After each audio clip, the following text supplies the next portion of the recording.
Hinaus. Hinaus. À la demande d'un abonné, je vais vous expliciter à quel moment l'on emploie le terme hinaus. Bonjour mes amis, j'espère que vous portez bien. Bienvenue chez Bibi Deutsch.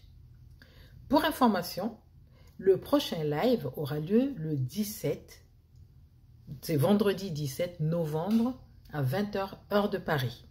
Soyez donc nombreux. Donc avant ce live, j'aimerais bien que vous traitiez l'exercice que j'ai posté cette semaine. C'était un mercredi, j'ai posté donc l'exercice sur le génitif, car nous sommes en train de traiter, nous sommes en train de parler de la déclinaison allemande.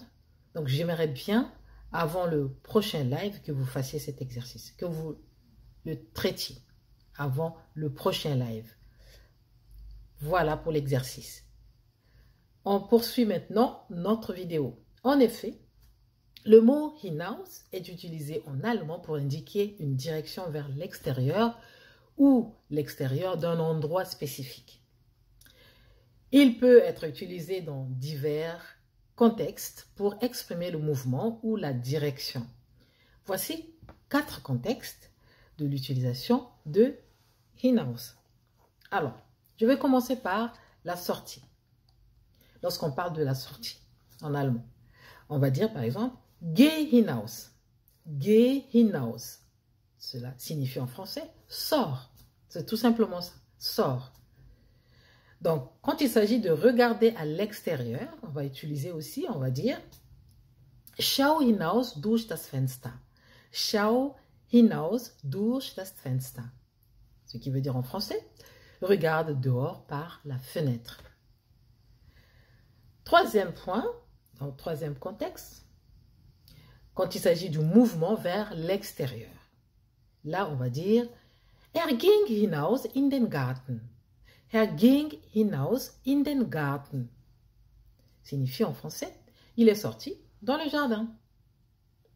Quatrième contexte, en parlant d'aller au-delà de quelque chose.